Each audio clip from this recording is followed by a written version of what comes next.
With this video, I'm going to answer a few questions that often get asked.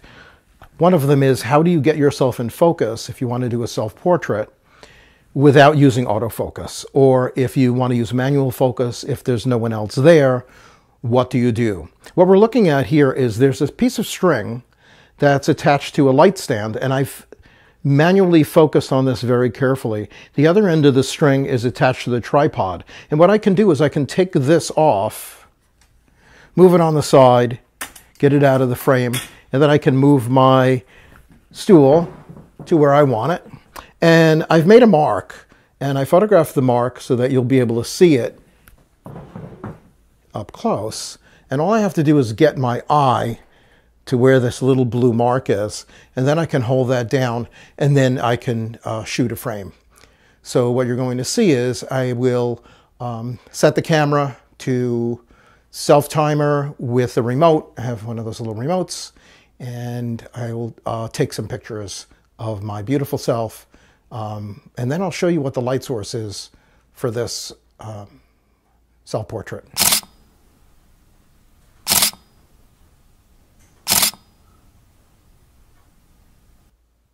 The lighting for this video and the stills is a simple clamp-on light.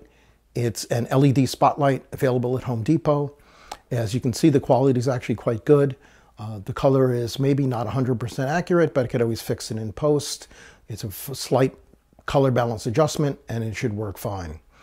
What I'm going to do next is I'm going to bring in a reflector so that you can see this side of my face is very, very dark.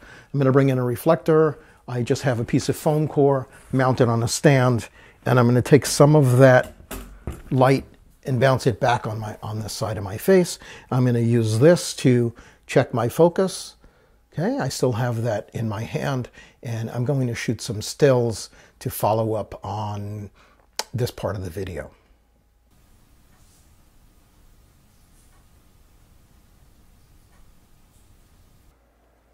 Another question that comes up often when you're showing me a picture that on your phone or in online is, the question is, was this shot with continuous or flash?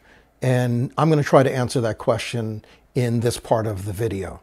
I'm going to shoot some stills, but before I do that, I really need to get the rock and roll look going, so don't go away.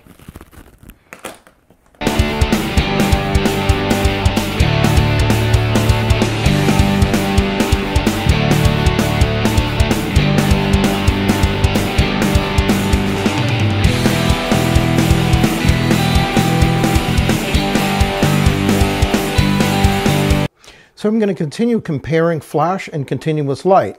It's not really anything tricky going on here. I just wanted to be able to allow you to compare the two light sources with the same setup. So what I've done is I've taken the modifier, which is a beauty dish. I've taken it off the continuous light source, which was an LED monolight, and I put it on a monolight flash, studio flash, that's actually the same size, physical dimensions. It's on the same light stand. It's in the same position. I didn't change anything, but I did have to change the ISO for the stills, and I had to change the white balance to tungsten for this video section because I'm using a tungsten modeling light bulb in the light source. Okay, so I'm going to shoot some stills, and as I did before, we're going to put those really cool sunglasses on.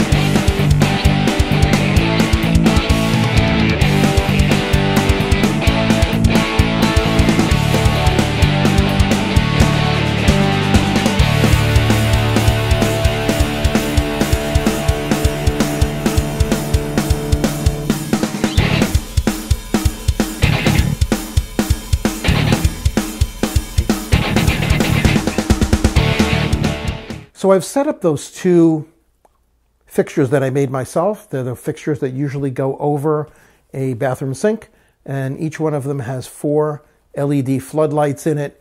It's giving the overall look very flat, a very industrial look, kind of like you get from KinoFlows. And for continuous light, if you're looking for something a little unusual, maybe a little strange, this is probably a good way to go.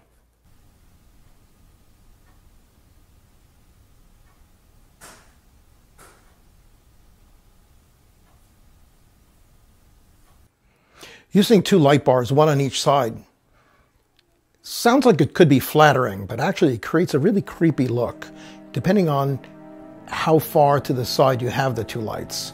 And in this case, what I do is I have them really far to the side. I have them at basically just side lighting.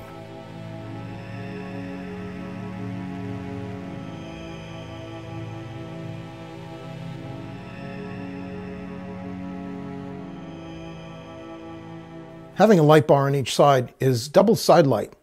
It should be soft light, but it's actually kind of creepy and odd. So if this is the kind of a look you're going...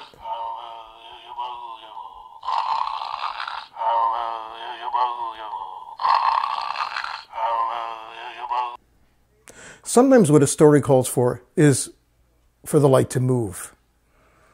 And there are situations where light does move.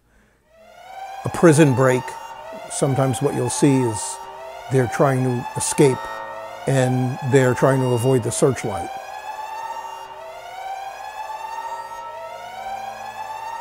A flashlight can be really useful if you're trying to create some sort of a mysterious effect, as if someone's waiting in the dark and then all of a sudden there's a light. And you think you saw somebody, but maybe you didn't. And then the light passes again. And then maybe you saw somebody, and then maybe you didn't. And then there they are.